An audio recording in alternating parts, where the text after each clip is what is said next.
Hey, I am Follygon, and welcome back to my series of short videos where I create a 3D character doodle and show off the coolest parts of the process. Click that subscribe button if you are new around here, and check out the links in the description for things like my Patreon, which is where you can get a behind-the-scenes look at what I'm working on, as well as get some tutorials that go in-depth on my character creation process.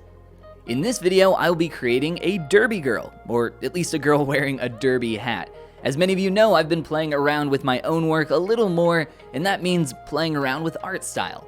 I started with a base mesh from another character I recently created based on Losh's artwork. If you haven't seen that video yet, I'll throw a link up in the top right hand corner for you to check it out. I start from a base mesh occasionally to save on time, and it's not something I would recommend doing if your goal is to improve. The beginning stages of sculpture are the most difficult, and by skipping them, you are making things easier on yourself.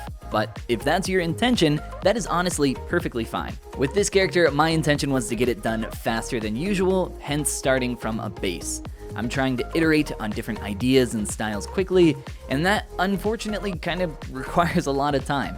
Sculpting in general takes so much time compared to something like drawing or painting, so I'm trying to speed that up here a little bit. Another example of a time you might want to do something like this would be if you were doing client work. Right? You want to get that to the highest quality level as quickly as you can. So I've been talking about style a lot and how I want to experiment with my own more. I think that this one is heading in a direction that I like a little more. However, it's going to take a long time before I could ever say, I found it, this is my style, right? Who knows? I don't think that that will ever explicitly happen. It's kind of like improving in general. You don't just stop one day and say, I've made it. Although that would be nice to have that kind of clarity. Typically, it's a lot of very small changes over a long period of time. That's why it's difficult to improve at anything though.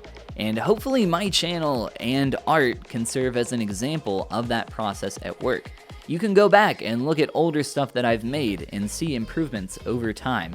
And that's something that I think is really encouraging, especially for people that are just starting out.